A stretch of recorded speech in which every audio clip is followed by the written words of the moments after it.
Welcome to Jesus Revolution Online. Woo! Yay! All right. Yo, yo, yo, come on.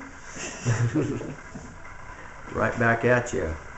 All right, so today I'm going to talk about something I've been milling over, meditating on, kind of something the Lord's been dealing with me about, or stirring up in my heart. And I've been thinking about how, we've been here for like 2,000 years preaching the gospel. Jesus hasn't come back.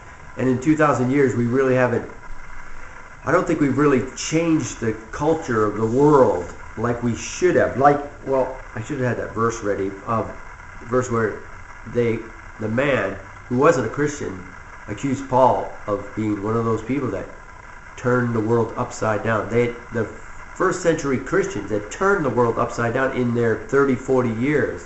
They had actually turned it upside. They recreated it. They changed the culture. They were making a difference. They were, doing something that somebody would notice them. If you ran into somebody in your day-to-day life, would they say about you, "Oh, you're one of those people that turned the world upside down"? But somehow, from that period to now, something has gone wrong. Something that we've lost it. I think about it, and I was meditating on it, and it was like Pastor Hood said something that, and it's kind of bad because here I am preaching a sermon, but he said if sermons were going to win the world, it would have been won a long time ago. So something more than sermons needs to happen. I mean, we have all these churches, and they're great for, building up the body, but somehow the culture is not being changed. Somehow something is lacking in that.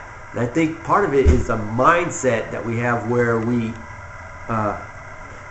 have this desire, this fascination, I think, with concepts, where like you could go to 4 years to a business college and never get taught by anybody that actually owned a business. You can get a degree in something and learn from people that haven't actually done it. Where we have lost the practicality, and that's where in Christianity, when I was raised, it was, all I ever heard was take a casserole to your neighbor, which it doesn't take an act of God to, make a casserole and bring it to your neighbor. It's a nice thing and everything, and it can give you an open door, but it's not the miraculous things that Jesus did. Jesus didn't go around delivering casseroles, wherever he went. He did, he changed his life. They were, they knew it. He, word spread about him. And so I've been thinking about this, and it's like, what is needed? And kind of the Lord kind of put it on me. What we need is an authentic representation of who Jesus is what we need to give the world. Each and every one of them, not just the pastors, or, a lot of people like to pick on like television evangelists and things like that.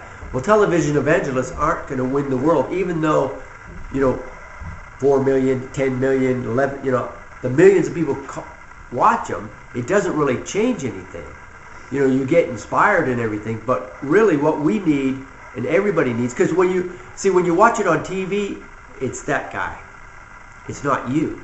What people need to see is their neighbor different. They need to see something they can change. They can have to see change. That's what happens when people get saved.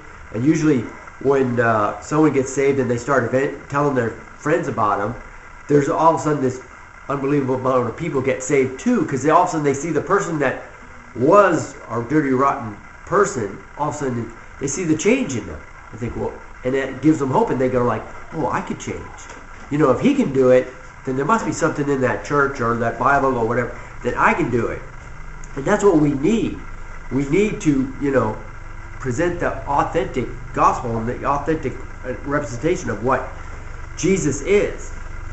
So I got some definitions here. It says, authentic is conforming to an original so as to reproduce essential features, which is really a good definition, because we want to look like Jesus, but we're not going to be Jesus. And sometimes we get that in church too, where you find, like in movements and things, where people start following the quirky little attributes of the preacher. You know, they shake a little bit, or if his legs moves or something when he prays for him, or the hands or something. He does hand movements, and they start mimicking the hand movement. Well, that's not what Jesus wants. He wants presence and power in your life. You know, the power that was there. They don't want just, we don't want people to look like Jesus. Like I seen this guy, I was up in Mendocino on a motorcycle trip, and I seen this guy, and he looked like Jesus. Only he had blue socks on, everything. But he was like wearing this robe. This is back in probably the 70s. He's wearing a long robe thing, and he had the long hair and everything. And we're all laughing because we weren't even saved. He's like, "There's Jesus over there." He goes, "Yeah." I go, "Yeah, he's real nice with little blue socks on, little baby blue socks." But we're not a physical manifestation, but Jesus wants to be in us in a presence, in his power. He doesn't want a physical thing. So I think we look at the stuff that we can do instead of looking at the stuff that he can do. You know, well, what can I do? Well, I can do this. You know, I can help out in the kitchen, or I can help that. And we don't really say, well, God, what do you want to do through us? And my verse is in 1 John 4, verse 17. It says, "Herein is love made perfect with us, that we may have boldness in the day of judgment, because as he is, even so we are in this world." Or what this is saying is, how is Jesus right now? Jesus is high and lifted up. He's resurrected, right? He's at the right hand of the Father. He's in heaven. It's not as he was we are.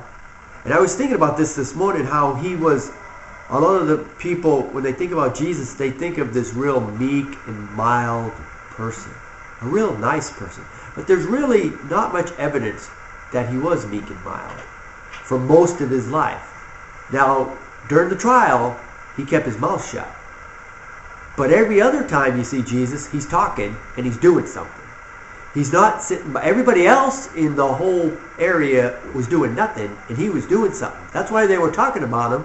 Because though they had, 100 scribes and rabbis and Pharisees and all these religious people, none of them were solving the problems that they had.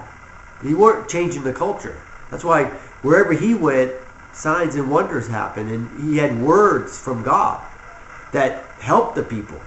You know, he spoke with authority, and that authority helped people. And I think when he transferred that authority is what I think really happened.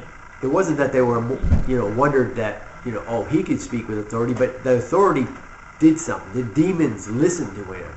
He wasn't talking theory, like I talked about. He wasn't talking about concepts, where we talk about concepts of God and concepts of ministry, and where you could actually have a theology of healing but never get healed.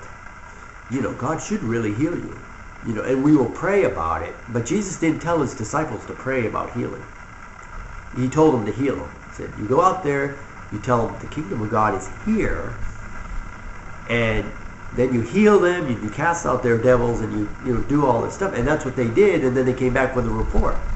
They didn't come back and say, well, it didn't work. No, it worked. It happened. Because he said it.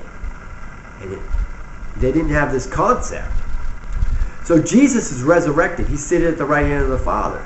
Ephesians chapter 1.